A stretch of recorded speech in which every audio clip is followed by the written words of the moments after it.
Hello class, welcome back बच्चों। तो क्या बच्चों स्टार्ट कर रहे हैं नया। बाबू अकाउंटिंग इक्वेशन चैप्टर चल रहा है।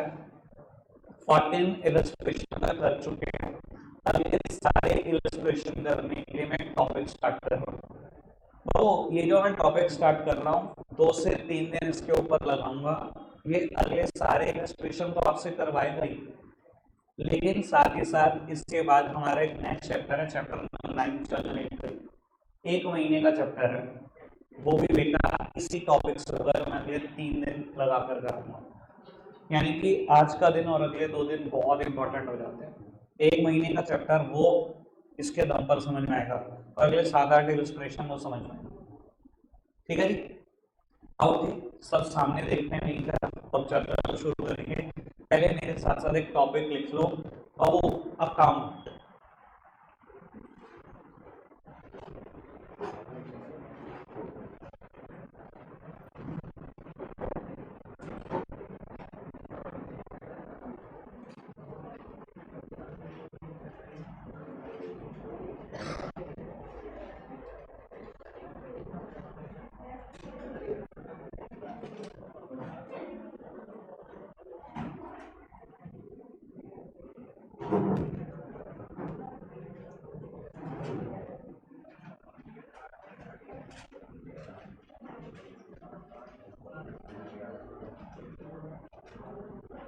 और फटाफट से उसको नोट डाउन करो। अब मैं लिखने का मौका दोबारा दूंगा, अगर आपने नहीं लिखा तो रुक जाओ, लिख लेना दोबारा, पहले समझने पे ध्यान दो। बेटा पहली बात किसकी चल रही है ये समझो। बाबू मैंने अपने सब्जेक्ट का नाम नहीं लिखा, मेरे सब्जेक्ट का नाम अकाउंट नहीं है, सब्जेक्ट का नाम अकाउंटेंसी है। दूसरी बात, अगर कभी प्यार से बोलना तो मैं बोलता हूं अकाउंट्स, अकाउंट नहीं बोलता। आकाश भाई बाबू समझ में आ रही है बात अकाउंटेंसी की नहीं चल रही, ना ही बात मैंने अकाउंट्स की लिखी है। मैं बात कर रहा हूं अकाउंट पर, मेरे सब्जेक्ट का नाम अकाउंट नहीं है, मेरे सब्जेक्ट का नाम अकाउंट्स है या अकाउंटेंसी है। ठीक है जी, अब अकाउंट क्या होता है समझना। बेटा मैंने लिखा it is the summarised record of a transaction at one place under a particular head. मतलब बेटा एक पर्टिकुलर हेड से रिलेटेड एक जैसी ट्रांजैक्शन को एक जगह पर लिखना। मतलब बाबू आप एक बिजनेस रन करते हो, नहीं तो देखो सब, आप एक बिजनेस रन करते हो, बिजनेस में बेटा रोज बहुत सारी परचेजेस करते हो। मान लो सोच कर देखो बेटा, आपकी एक कन्फेक्शनरी शॉप है। बेटा कन्फेक्शनरी शॉप में 200-250 आइटम होती हैं दुकान पे। आपने आज परचेज करी कुछ आइटम, कल फिर शॉर्ट, कल फिर बाय करी। ब्रेड जैसी चीज, बन जैसी चीज रोज बाय करते हो कन्फेक्शनरी शॉप में। आप सोच सकते हो आपकी कितनी बार परचेजेस होती हैं। एक एक दिन में बेटा अलग अलग डीलर से 5-5, 6-6 बार परचेजेस होती है। पूरे साल भर में सोच सकते हो कितनी परचेजेस होती हैं। तो बाबू अगर मैं कहूं मुझे परचेज से रिलेटेड आइटम एक प्लेस पे चाहिए, तो मुझे उसके लिए क्या बनाना पड़ेगा बाबू, उसके लिए मुझे बनाना पड़ेगा परचेज अकाउंट। बाबू अकाउंट वर्ड को प्यार से A/C लिखते हैं।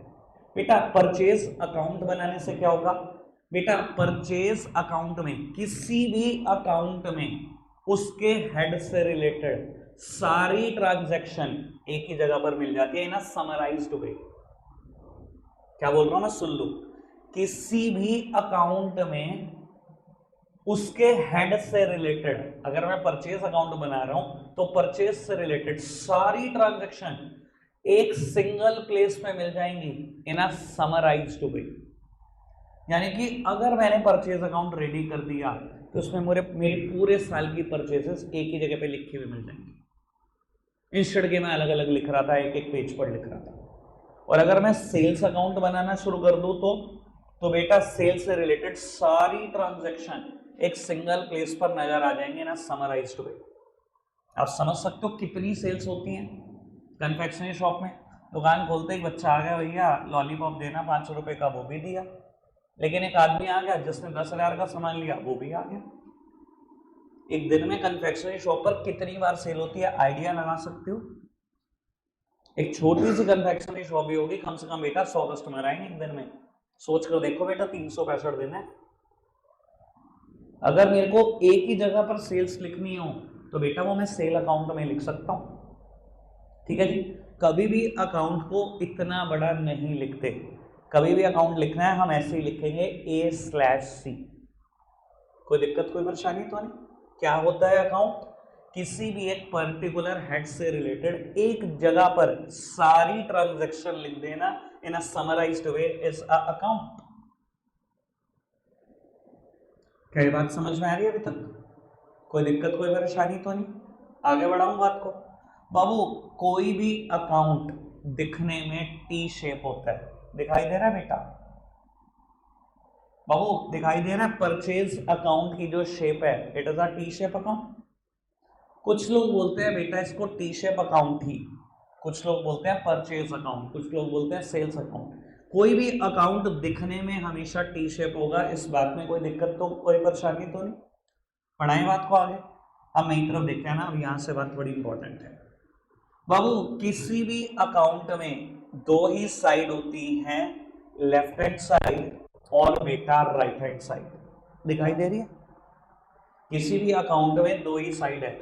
अगर मैं परचेज अकाउंट की बात करूं तो बाबू इसकी एक लेफ्ट हैंड साइड है और बेटा दूसरी राइट हैंड साइड है। कोई दिक्कत कोई परेशानी तो नहीं? दिखने में कैसा होता है कोई भी अकाउंट? T shape. कितनी साइड है? दो साइड है, लेफ्ट हैंड साइड और राइट हैंड साइड।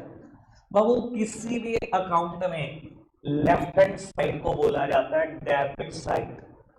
ये बाबू सारे बच्चों के लिए नई बात है, इसमें नए पुराने का कोई फर्क नहीं। मैंने कभी नहीं बताया आपको डेबिट साइड क्या होती है, क्रेडिट साइड क्या होती है। सब आराम से सुनते रहना।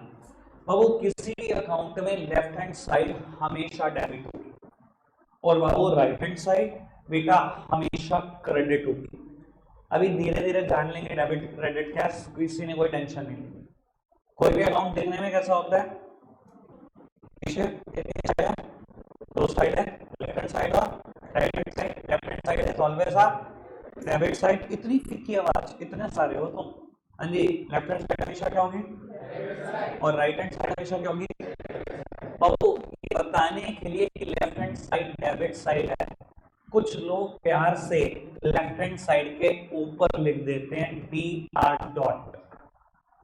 बाबू ये डॉक्टर ने लिखा है। बाबू अकाउंट की भाषा में DR मतलब होता है डेबिट। और ये बताने के लिए राइट हैंड साइड क्रेडिट होती है, हाँ राइट हैंड साइड के ऊपर लिख देते हैं CR. ये मैंने करोड़ नहीं लिखा, क्या लिखा है बाबू? क्रेडिट। कोई दिक्कत कोई परेशानी तो नहीं? आधे तो अनपढ़ ऐसे होते हैं बाबू, क्या बोलूं मैं। बैंक स्टेटमेंट निकालेंगे मम्मी की, देखेंगे भैया 15 अप्रैल को कितना पैसा था, ऐसे लिखा होगा।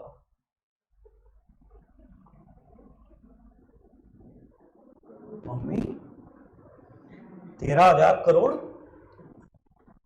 बाबू क्रेडिट लिखा।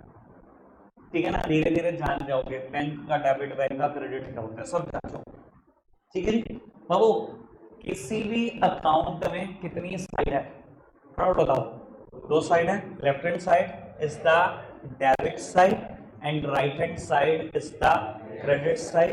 लेफ्ट हैंड साइड के ऊपर हम प्यार से लिख सकते हैं DR. और बाबू राइट हैंड साइड के ऊपर लिख सकते हैं CR. ठीक है जी। अब बाबू एक बात बताओ, अगर मैं गिनती करने लगूं, अगर मैं एक जैसी ट्रांजैक्शन एक जगह पर लिखना चाहूं तो मैंने बहुत सारे नाम पढ़ लिए आजकल। क्या मैंने अगर कैश जैसी ट्रांजैक्शन एक जगह पर लिखनी है, क्या मुझे कैश अकाउंट बनाना पड़ेगा? अगर मुझे परचेज जैसी ट्रांजैक्शन एक जगह पर लिखनी है तो परचेज अकाउंट, सेल्स जैसी ट्रांजैक्शन एक जगह पर लिखनी है तो सेल्स अकाउंट, कैपिटल की ट्रांजैक्शन एक जगह पर लिखनी है तो कैपिटल अकाउंट, फर्नीचर की लिखनी है तो फर्नीचर अकाउंट, मशीन की तो मशीन के अकाउंट। तो ऐसे तो पता नहीं कितने अकाउंट बचेंगे, मैंने तो बहुत सारे नाम पढ़ लिए भैया। समझ में आ रही बात? और हाँ बनेंगे। क्या इसके रूल्स ऑफ डेबिट और क्रेडिट सबके अलग अलग है? यानी कि किस अकाउंट को कब डेबिट करूं और किस अकाउंट को कब क्रेडिट करूं, सेल्स को कब डेबिट करूं, सेल्स को कब क्रेडिट करूं, परचेज को कब डेबिट करूं, कब क्रेडिट करूं, कैश को कब डेबिट करूं, कब क्रेडिट करूं, कैपिटल को कब डेबिट कब क्रेडिट। क्या ये सारे रूल्स अलग अलग हैं? नहीं बेटा, कुल मिला के सिर्फ 3 ही रूल हुए। 3 रूल में सारी अकाउंट समझ जाएगी, सारी के सारी। बाबू इन 3 रूल को बोलते हैं प्यार से गोल्डन रूल ऑफ अकाउंट्स। और मुझे जानना है कब कौन सा अकाउंट डेबिट होता है, कब कौन सा अकाउंट क्रेडिट होता है। मैं उस पर चर्चा को लेके जाना चाहता हूँ। ठीक है, मैंने ये तो बता दिया कि अकाउंट में 2 साइड है, डेबिट और क्रेडिट। मुझे कैसे पता लगेगी कब कौन सा अकाउंट डेबिट करूं, कब कौन सा अकाउंट क्रेडिट करूं? ये तो मुझे नहीं पता। इसके लिए मुझे पढ़ाने हैं बेटा रूल्स ऑफ डेबिट और क्रेडिट, और ये अकाउंट्स का बेस है बेटा, इसमें कोई गड़बड़ी नहीं चाहिए। ठीक है, चलो जी अभी आप सामने देखते रहो। मैं अकाउंट से रिलेटेड एक और बात बोलूंगा, मैं अकाउंट का फॉर्मेट बताना चाहता हूं आपको। आओ जी बाबू, कोई भी अकाउंट हो दिखने में टी शेप है, किसी को इस बात में कोई दिक्कत तो है ही। Left hand side is the, बोलो बराबर से, left hand side is the debit side and right hand side is the credit side. बेटा कोई भी अकाउंट दिखने में कैसा होता है बेटा, ईच साइड 4 कॉलम। किसी भी अकाउंट में हर एक साइड पर 4 कॉलम होते हैं। 2 साइड है, इधर भी 4 कॉलम नजर में आएंगे आपको, और बेटा इधर भी 4 कॉलम नजर में। मैं सिर्फ ये फॉर्मेट बताऊंगा और छोड़ दूंगा, मैं रूल्स ऑफ डेबिट और क्रेडिट पे चला जाऊंगा सीधा। ठीक है जी, तो 4 कॉलम होते हैं। पहले कॉलम का नाम है डेट। ये कॉलम उतना ही बड़ा बनाना कि आपकी डेट लिखी जाए विद ईयर, यानी कि अगर मेरे को लिखना है 25 अप्रैल 2024, इतना लिखा जाए। ठीक है, ये कॉलम इतना ही बड़ा बनाना है, इससे ज्यादा बड़ा बनाने की जरूरत नहीं। ठीक है, पहला column date, second column is of particulars,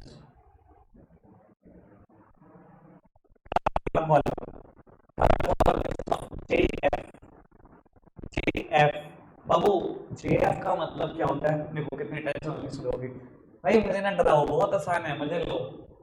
मैंने क्या बोल दिया, टेंशन तो पागल ज्यादा हो। जेएफ का मतलब क्या होता है बाबू? जीएफ नहीं, ऐसे नहीं करते, गंदी गंदी बातें, बदतमीज बच्चे लोग।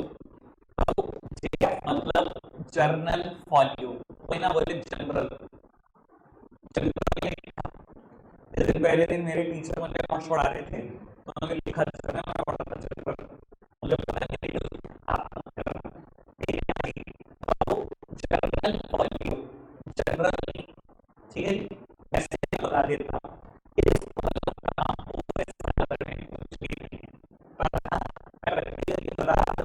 कि इसका प्रैक्टिकल लाइफ में क्या काम होता है। आप जब सीखे हो 11 12 की, आप इसकी जरूरत नहीं पड़ेगी, लेकिन मैं बताऊंगा जरूर प्रैक्टिकल का काम क्या होता है। वैसा मैं बता देता हूँ, फॉल्यू का मतलब होता है। ठीक है, 3 नंबर की क्या करते हैं अभी,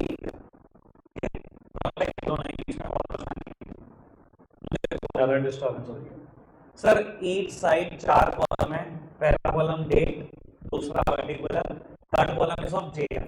एक कॉलम है इतना ही बनाया कि इसमें जे को लिख दूं, क्योंकि इसका कोई इस्तेमाल नहीं है, उसका पैटर्न। ठीक है जी, and fourth column of amount. मेरा कॉलम थोड़ा छोटा हो गया, आप थोड़ा बड़ा पेमेंट अमाउंट लिख के एटलीस्ट इन लैक्स, तो इजीली क्वेश्चन पे अमाउंट लाखों में जाएगी, यानी कि 6 डिजिट 7 डिजिट आ जाए, इतना बड़ा कॉलम होना चाहिए। ठीक है जी बाबू, ऐसे ही 4 कॉलम इस side. First column is of date, second column is of particular, third column is of JF and fourth column is of amount. Date, particulars, JF और अमाउंट। बाबू दिखने में कोई अमाउंट ऐसा होता है। ठीक है, आपको एक भी लाइन फ्री हैंड नहीं खींचनी, जब भी बनाना होगा अकाउंट सब स्केल से बनाना। ठीक है जी, पूरी 11th क्लास ऐसे ही रहना है, सिंसियर बन। ठीक है जी, 12th में आपसे काटा मोटा समय करवाऊंगा, टेंशन 11th में। ठीक है जी बाबू, अब फटाफट से मेरे को थोड़ा सा रिवाइज कर रहा था ताकि मैं आगे बढ़ सकूं। बेटा कोई भी अकाउंट देखने में कैसा होता है, कितनी side, left hand side is the end right hand side is the, किसी भी अकाउंट की बात करें हर अकाउंट में लेफ्ट हैंड साइड हमेशा डेबिट होगी, राइट हैंड साइड हमेशा क्रेडिट होगी। कितने कॉलम होते हैं अकाउंट में, 8 कॉलम। अगर बोलना है तो each side 4 column, total 8 column. अगर बोलना चाहते हो 4 कॉलम तो ये बोलना है ईच साइड 4 कॉलम। ठीक है जी, कॉलम के नाम बताओ, डेट, पार्टिकुलर्स, जेएफ और अमाउंट। जेएफ का मतलब क्या है, जर्नल फॉलियो, फॉलियो मतलब पेज नंबर, पोलियो नहीं। ठीक है जी बाबू, दूसरी तरफ भी यही 4 कॉलम, डेट, पर्टिकुलर्स, जेएफ और अमाउंट। कोई दिक्कत कोई परेशानी तो नहीं अभी तक। अब बाबू मेरा मुद्दा वही है, पहले मैं मुद्दा एक बार रिवाइज कर दूं। बेटा कब कौन सा अकाउंट डेबिट होगा, कब कौन सा अकाउंट क्रेडिट होगा, मुझे कैसे पता लगेगा, कौन से आइटम डेबिट साइड होगा, कौन से आइटम क्रेडिट साइड होगा। तो बाबू ये डिसाइड करने जाए कब कौन से आइटम डेबिट करनी है, कब कौन से आइटम क्रेडिट करनी है। चलो जी बाबू, मैं नए टॉपिक का नाम लिख रहा हूं, आपने क्योंकि अभी पिछला भी नोट डाउन नहीं किया पूरे तरीके से तो आप नहीं लिख रहे। बाबू मैं लिखने जा रहा हूं rules of debit and credit, और बेटा यहां मैं पढ़ाने वाला हूं golden rule of accounts. Sir अगर नाम ऐसा दिया है गोल्डन रूल ऑफ अकाउंट्स तो आप समझ सकते हैं इसकी इंपॉर्टेंस। सर इसके बिना अकाउंट्स नहीं है। ठीक है जी बाबू, क्रेडिट करने की 2 अप्रोचेस हैं। ट्रेडिशनल अप्रोच, केशव भाई बहुत डिस्टर्बेंस हो रही है।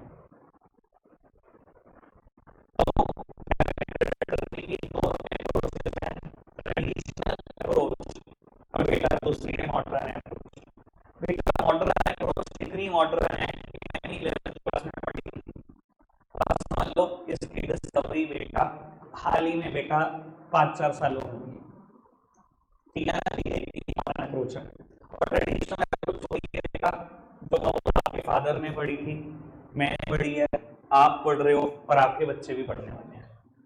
ठीक है जी, खुश हो गए। बस छोटी छोटी बातों में खुशी ढूंढ लेते हैं मेरे प्यारे प्यारे बच्चे।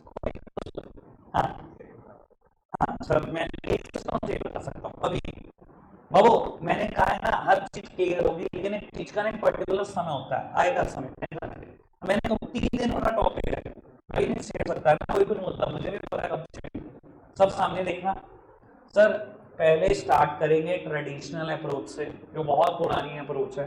ठीक है ना, और मुझे लगता है सबसे सबसे तगड़ी अप्रोच है। ठीक है जी, और फिर बेटा धीरे धीरे शिफ्ट करेंगे मॉडर्न अप्रोच पे। ट्रेडिशनल तो भी नहीं हो पाएगी।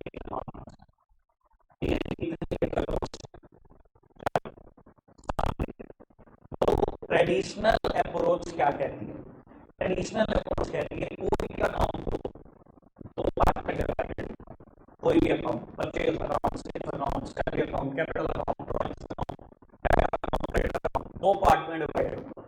कोई भी अकाउंट या तो यहाँ पर होगा या तो यहाँ पर। वो ट्रेडिशनल अप्रोच के हिसाब से अकाउंट 2 ही तरीके के हो सकते हैं, इधर पर्सनल अकाउंट और इम्पर्सनल अकाउंट। लिखना नहीं क्योंकि आपको ये नहीं पता कि कितना स्पेस है इसको फिल करने के लिए।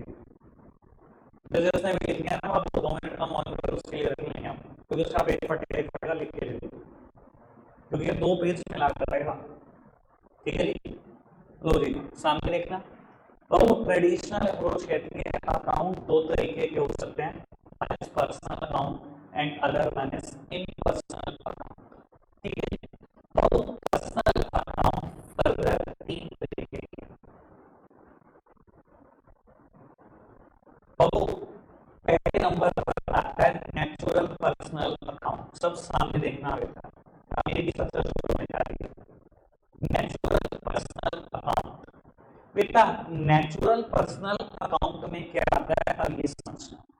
बेटा नेचुरल पर्सनल अकाउंट में वो सब बातें आ जाती हैं, वो सारे ह्यूमन बीइंग आ जाते हैं जिन्होंने एक नेचुरल प्रोसेस से जन्म लिया है। यानी कि कोई भी नाम इस्तेमाल करो अकाउंट्स में, कोई भी नाम, तो अब वो नेचुरल पर्सनल अकाउंट का पार्ट होगा, इनडायरेक्टली बोलो तो पर्सनल अकाउंट का पार्ट होगा। आप खुद ध्यान दो, जब भी बेटा मैंने अकाउंट्स में किसी भी लेटर की बात की है, नाम हमने क्या किया? राम, श्याम, सीता, गीता, सुरेंद्र, मोहन, कल एक नाम आया था और पता नहीं क्या क्या, राजेश, पता नहीं क्या क्या नाम आते हैं। यही नाम आते हैं, यही नाम आते हैं बाबू। जितने भी ह्यूमन बीइंग का मैं नाम लूंगा जो एक नेचुरल प्रोसेस से जन्मे हैं, वो सब पार्ट होंगे नेचुरल पर्सनल अकाउंट का। अगर नेचुरल पर्सनल अकाउंट का पार्ट है, इनडायरेक्टली वो पर्सनल अकाउंट का पार्ट है। कोई दिक्कत, कोई परेशानी तो नहीं? समझ में आ रही है अभी तक जितनी भी बात मैंने बोली बाबू? यानी कि इनडायरेक्टली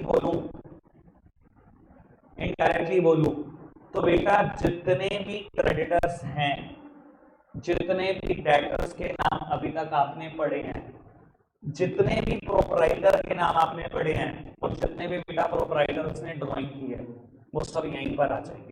सामने देखते रहो, पंचदाई सामने देखते रहो। अब इसका एक शॉर्टकट है मेरी तरफ से, सीटी याद रखने के लिए। अब जितने भी क्रेडिटर्स के नाम है, आज तक आपने पढ़ा है ना, इस सप्लायर से आपने उधार पर गुड्स किया, मोहन से आप गुड्स उधार पर लेकर आए, सोहन से गुड्स आप उधार पर लेकर आए, राजेश से उधार पर गुड्स लेकर आए, केशव के उधार पर गुड्स लेकर आए। सर जितने भी क्रेडिटर्स के नाम लिए हैं आज तक, सबके सब यहीं आ जाएंगे।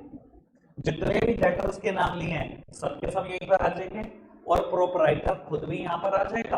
बेटा प्रोपराइटर चाहे कैपिटल लाए, चाहे प्रोपराइटर ड्रॉइंग्स करे, बाबू दोनों चीजें यहाँ पर आ जाएंगी, क्योंकि प्रोपराइटर भी एक नेचुरल पर्सनल अकाउंट का, वो भी एक नेचुरल ह्यूमन बीइंग है। कोई दिक्कत, कोई परेशानी तो नहीं? समझ में आ रही है बात? इधर देखना बाबू, rules of debit and credit पढ़ रहे हैं। दो अप्रोचेस हैं, ट्रेडिशनल और मॉडर्न अप्रोच। पहले ट्रेडिशनल अप्रोच पे मैंने चर्चा शुरू करी। ट्रेडिशनल अप्रोच कहती है दो तरीके के अकाउंट होते हैं, पर्सनल और इम्पर्सनल। पर्सनल में भी पहला पार्ट क्या है? Natural personal. नेचुरल पर्सनल क्या है बेटा, कौन कौन आएगा इसमें? तो वो सब लोग जो एक नेचुरल प्रोसेस से जन्म लेते हैं, वो सब आएंगे इसमें। यानी कि जो भी हम नाम अभी तक अकाउंट से सुन के आ रहे हैं, सब नेचुरल पर्सनल अकाउंट है। यानी कि कोई डेटर हो, क्रेडिटर हो, प्रोपराइटर हो। प्रोपराइटर होने से मतलब प्रोपराइटर की कैपिटल और ड्राइंग्स सब बेटा नेचुरल पर्सनल का पार्ट है। ठीक है जी, शॉर्टकट है CD, creditor, debtor, capital, drawings, सब क्या है बेटा? Natural personal account. ठीक है जी बाबू। उसके बाद पर्सनल अकाउंट में दूसरा पार्ट आता है artificial personal account. Artificial personal account सामने देखना। सर नाम से कुछ समझ में आ रहा है? मतलब बाबू ये वो लोग हैं जो एक नेचुरल प्रोसेस से नहीं जन्मे। इधर देखो, यानी कि इनकी एग्जिस्टेंस सिर्फ ऑन पेपर से, जो कागजों की फॉर्मेलिटी पूरी करके बन तो गए हैं, पर बाबू ये कोई नेचुरल इंसान नहीं है। जैसे कि पार्टनरशिप फर्म। अब वो आपको पता नहीं होगा, मेरी एक पार्टनरशिप फर्म है जिसका नाम है मनीष शुभम एंड कंपनी। अब मैं आपसे पूछूं, मनीष शुभम एंड कंपनी कोई जिंदा इंसान है? नेचुरल प्रोसेस से जन्मा है। लॉ में एक फॉर्मेलिटी दी हुई है, मैंने पूरी करी, पार्टनरशिप फॉर्म आ गई। पार्टनरशिप की एग्जिस्टेंस सिर्फ ऑन पेपर्स है, सिर्फ कागजों पे एग्जिस्ट करती है, ये कोई जिंदा इंसान थोड़ी है। ऐसी चीजों को हम बोलते हैं artificial personal account. Partnership firm इसका एक पार्ट है, कंपनी इसका एक पार्ट है। रिलायंस इंडस्ट्रीज लिमिटेड सबने नाम सुना है, हिंदुस्तान की सबसे बड़ी कंपनी का। सर जीता जागता इंसान है रिलायंस इंडस्ट्रीज लिमिटेड, खाना पीना खाती है, नेचुरल प्रोसेस से जन्मी है। सर इसकी एग्जिस्टेंस सिर्फ ऑन पेपर है, कागजों की फॉर्मेलिटी पूरी करके इसको बनाया गया, ये कोई जिंदा इंसान नहीं है। आकाश में खोज करना, मेरी तरफ देखना। सर बस अब माहौल को वैसे ही कर दो, मैं चाहता हूँ थोड़ा सा इंटेंस भी रहो आप, ठीक है ना? मैं इस टॉपिक में सच में चाहता हूँ आप सीरियस रहो, इसको पहले पढ़ लो, फिर मजाक करेंगे दोबारा। आओ जी सामने देखो। Sir rules of debit and credit पढ़ रहे हैं, दो अप्रोचेस हैं, फटाफट सर नाम बताओ। ट्रेडिशनल अप्रोच और मॉडर्न अप्रोच। अभी हम क्या पढ़ रहे हैं? ट्रेडिशनल अप्रोच हमने आगे बढ़ाई है। ट्रेडिशनल अप्रोच कहती है कोई भी अकाउंट हो दो तरीके से हो सकता है कवर, या तो पर्सनल होगा या इम्पर्सनल होगा। बाबू पर्सनल अकाउंट फर्दर तीन तरीके का है। सबसे पहले बात करी हमने नेचुरल पर्सनल अकाउंट की। नेचुरल पर्सन क्या है? जो एक नेचुरल प्रोसेस से जन्मे हुए लोग हैं, जो खाते पीते हैं सांस लेते हैं, बाबू ये सब नेचुरल पर्सन होते हैं। इसमें कवर हो जाते हैं हमारे क्रेडिटर, डेटर, कैपिटल और ड्राइंग्स। कैपिटल और ड्राइंग प्रोपराइटर से रिलेटेड है और प्रोपराइटर जिंदा इंसान है, तो बाबू ये भी कवर हो जाएंगे। बात समझ में आ रही है? फिर हमने बात शुरू कर दी है आर्टिफिशियल पर्सनल अकाउंट पर। बेटा आर्टिफिशियल पर्सनल यानी कि बेटा वो लोग नहीं जो नेचुरल प्रोसेस से जन्मे हैं, वो तो नेचुरल पर्सनल अकाउंट है। यहाँ वो लोग आ जाएंगे जो आर्टिफिशियल हैं, जिनको हमने कागजी फॉर्मेलिटी पूरी करके जन्म दे दिया है। और बाबू कौन लोग हैं जिनको हमने कागजी फॉर्मेलिटी देकर जन्म दे दिया? मैंने अभी दो एग्जांपल दिए, पार्टनरशिप फॉर्म और कंपनी। हमने लॉ में दी गई एक फॉर्मेलिटी को पूरा करा और पार्टनरशिप फॉर्म जन्म ले गई। हमने लॉ में दी गई एक फॉर्मेलिटी को पूरा किया और कंपनी ने जन्म ले लिया। ये कोई जीते जाते इंसान नहीं है, ये खाते पीते नहीं है, सांस नहीं लेते। बेटा समझ में आ रही है आपको बात? यानी कि बेटा पार्टनरशिप फर्म, कंपनी, और मैं तीसरा नाम लिखूंगा, सब सामने देखेंगे। कंपनी को कभी भी लिखना हो सी और डॉट लिख सकते हो, ठीक है जी। और बेटा मैं तीसरा नाम लिखने जा रहा हूं बैंक। बाबू ये सब आर्टिफिशियल पर्सनल अकाउंट है। बाबू अब बच्चों के दिमाग में क्वेश्चन उठेगा बैंक कैसे? बेटा इंडिया में जितने भी बैंक एग्जिस्ट करते हैं उसका 99% ऑफ द बैंक कंपनी ही है। अब बच्चों के दिमाग में इशू उठ सकता है कि कंपनी क्या होती है, हमें नहीं पता। बाबू बताऊंगा, बिजनेस स्टडीज का मेरा मुद्दा है, मैं बिल्कुल बताऊंगा, लेकिन मैं आपको एक पहचान बता देता हूँ। कभी भी किसी भी चीज के आगे आप ये नाम देखो, पीवीटी, एलटीडी और एलटीडी, इन दोनों में से कुछ भी देखो तो बाबू ये कंपनी होता है। और आपको बता देता हूँ हिंदुस्तान में जितने भी बैंक है उसका 99% ऑफ द बैंक कंपनी ही है। आपको पता है पंजाब नेशनल बैंक का पूरा नाम क्या है? Punjab national bank limited, HDFC bank limited, axis bank limited, ICICI bank limited, Indian overseas bank limited, bank of India limited, bank of Baroda limited, IDBI limited, ये सब कंपनी है। और अगर कंपनी है, कंपनी आर्टिफिशियल पर्सन है, तो बाबू बैंक भी तो आर्टिफिशियल पर्सन ही हुआ। कोई दिक्कत, कोई परेशानी तो नहीं? समझ में आ रही है अभी तक सारी बात? आगे बढ़ाओ जी बात को। बाबू थर्ड नंबर पर आते हैं representative personal account. Representative personal account. बेटा रिप्रेजेंटेटिव पर्सनल अकाउंट की बात 2 मिनट बात की है, इसलिए मैं आगे बढ़ रहा हूँ। बाबू इन पर्सनल में फर्दर दो तरीके के अकाउंट होते हैं, रियल अकाउंट और नॉमिनल अकाउंट।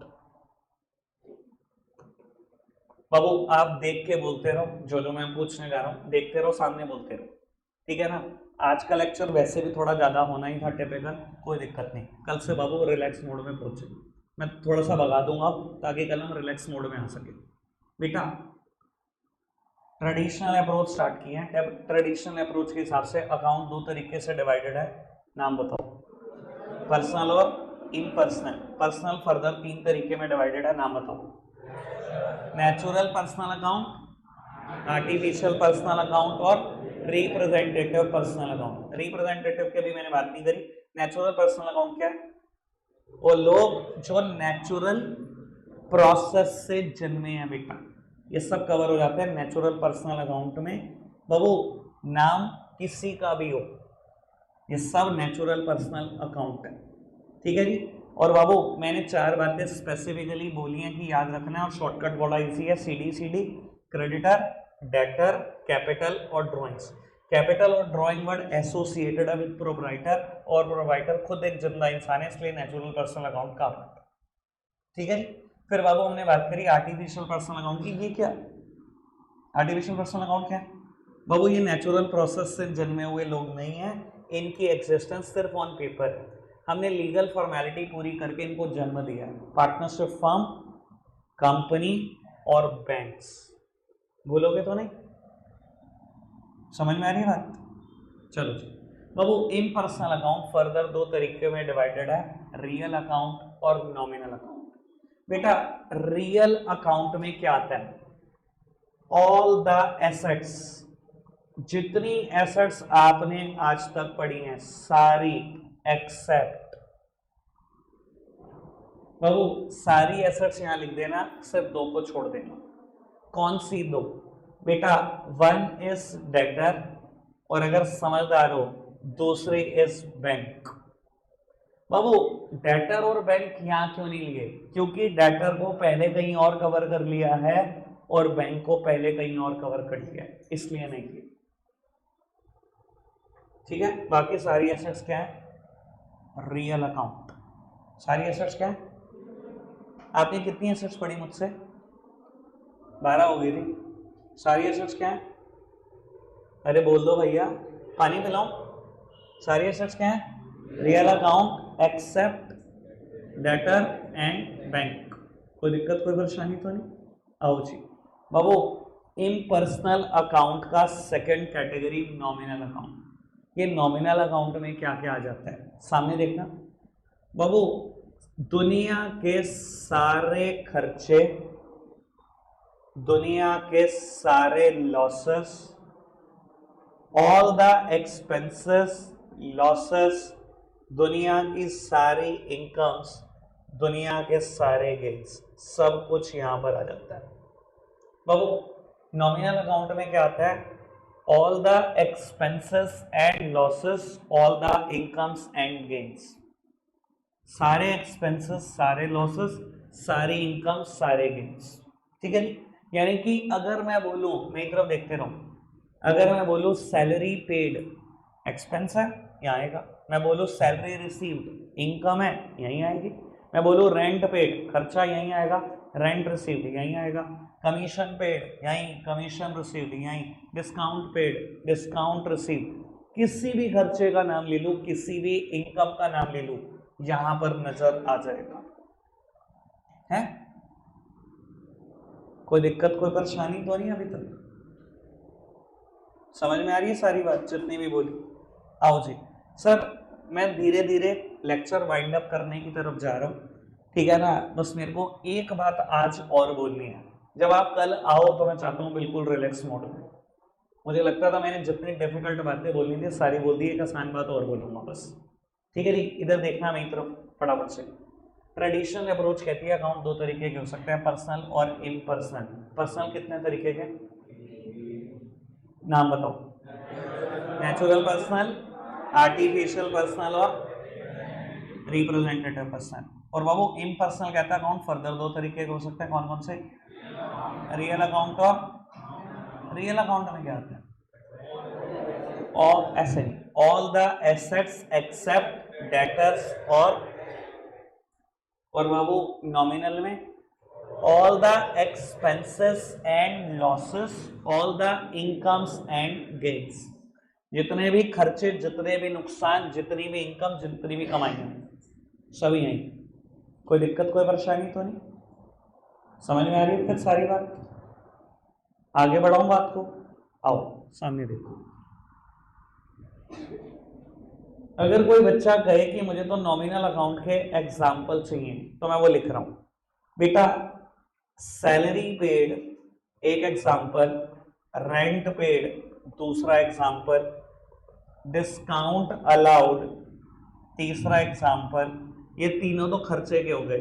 अगर इनकम के लिखने हो, commission received, commission received, rent received, discount received, और एग्जाम्पल की कोई लिमिट नहीं है, एग्जाम्पल एंडलेस है, क्योंकि बिजनेस में खर्चों की कोई लिमिट नहीं है।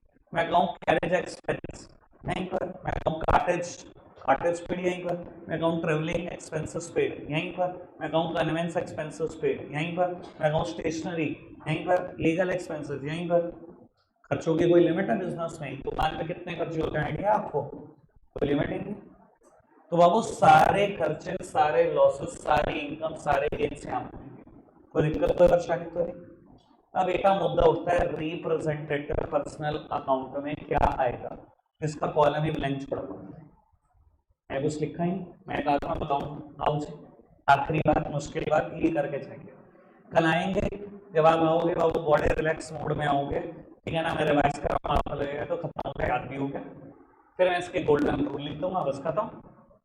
फिर मॉडर्न अप्रोच 2 मिनट ये बताता हूँ मॉडर्न अप्रोच है ना। अब बताओ जिस आदमी ने बनाई होगी क्यों क्या ही सोच के बनाई होगी, उसे पता होगा ट्रेडिशनल बहुत मुश्किल है, उसने मॉडर्न बहुत आसान बनाई आपके मजे आते पर मैं हमेशा कहूँगा आपको ट्रेडिशनल अप्रोच से चलना। चलो बहु चर्चा शुरू करते हैं आगे, रिप्रेजेंटेटिव पर्सनल अकाउंट क्या होता है। बहु अगर मैं किसी भी एक्सपेंस के आगे या पीछे कोई भी वर्ड ऐड कर दूं तो बेटा रिप्रेजेंटेटिव पर्सनल अकाउंट बन जाएगा। सुन लो, किसी भी एक्सपेंस के आगे यानी कि सफिक्स लगा दूं या किसी भी एक्सपेंस से पहले कुछ लिख दूं यानी कि प्रीफिक्स लगा दूं तो बेटा वो फिर यहां कवर नहीं होगा, वो फिर कहां कवर होगा, रिप्रेजेंटेटिव पर्सनल अकाउंट में कवर होगा। अब ना थोड़ा थोड़ा लॉजिक समझने की कोशिश करो और मेरे से फैमिलियर होने की कोशिश करो कि मैं जब कहता हूं ना कि मैं चीज अभी नहीं बता सकता तो मैं क्यों नहीं बता सकता होता, मैंने छोड़ दिया था ना इसको, अब क्यों कर रहा हूं क्योंकि मैं समझा चुका हूं, ये बात इसके बाद में समझ में आ सकती है ठीक है ना। अब समझो कोई भी खर्चा होगा, कोई भी खर्चा, कोई भी इनकम होगी, अगर मैं उसके आगे कोई भी सफिक्स लगा दूं या प्रीफिक्स लगा दूं तो बेटा वो नॉमिनल अकाउंट में कवर नहीं होगा, फिर वो कहां कवर होगा, रिप्रेजेंटेटिव पर्सनल अकाउंट में। बच्चे कह रहे क्या कहना चाह रहे हो मेरी समझ में, अच्छा लो मैं बताता हूं, इधर देखना अब समझ में पक्का आ जाएगा। मैं मेरे लिए देखिए बाबू मैंने ना सैलरी का प्रीफिक्स लगा दिया, सैलरी से पहले एक वर्ड लिख दिया मैंने आउटस्टैंडिंग सैलरी, जैसे ही मैंने सैलरी के सामने एक प्रीफिक्स लगा दिया एक नाम दे दिया उसके बाद सैलरी आउटस्टैंडिंग सैलरी कभी भी नॉमिनल का पार्ट नहीं बनेगी, आउटस्टैंडिंग सैलरी हमेशा किसका पार्ट बनेगी बेटा, रिप्रेजेंटेटिव पर्सनल अकाउंट का। समझ में आ रही बात, मैं सैलरी पेड कहूं हमेशा यहां पर आएगा, लेकिन मैं कहूं आउटस्टैंडिंग सैलरी मैंने एक्सपेंस के सामने एक प्रीफिक्स लगा दिया हमेशा किसका पार्ट बनी रहेगी वो बाबू, हमेशा और हमेशा रिप्रेजेंटेटिव पर्सनल अकाउंट का। और अगर मैंने इसके सामने सफिक्स लगा दिया होता, मैंने ऐसे लिखा होता salary incurred but not yet paid, sir मतलब इसका भी आउटस्टैंडिंग सैलरी है, मतलब इसका भी आउटस्टैंडिंग सैलरी है, याद है ना आउटस्टैंडिंग क्या होता है, expenses incurred but not yet paid. चाहे मैंने एक्सपेंस का प्रीफिक्स लगाया चाहे मैंने एक्सपेंस के साथ सफिक्स लगाया, सर कभी भी ये नॉमिनल अकाउंट का पार्ट नहीं बनेगा, हमेशा ये क्या बनेगा बेटा, रिप्रेजेंटेटिव पर्सनल अकाउंट। ठीक है, या एग्जांपल में चेंज है, मैं बोलूं प्रीपेड रेंट, सर मैंने एक प्रीफिक्स लगा लिया खर्चे से पहले, जैसे ही प्रीफिक्स लगाया कहां पर रहेगा ये, हमेशा रिप्रेजेंटेटिव पर्सनल अकाउंट, ये नॉमिनल अकाउंट में नहीं जाएगा। या अगर सफिक्स लगाया होता ऐसे लिखा होता रेंट पेड इन एडवांस, मतलब इसका भी प्रीपेड रेंट है, मतलब इसका भी प्रीपेड रेंट है, लेकिन बात यही है कि चाहे प्रीफिक्स लगाओ चाहे सफिक्स लगाओ हमेशा बेटा खर्चे कहां चले जाएंगे, हमेशा खर्चे बेटा के रिप्रेजेंटेटिव पर्सनल अकाउंट में आ जाएंगे।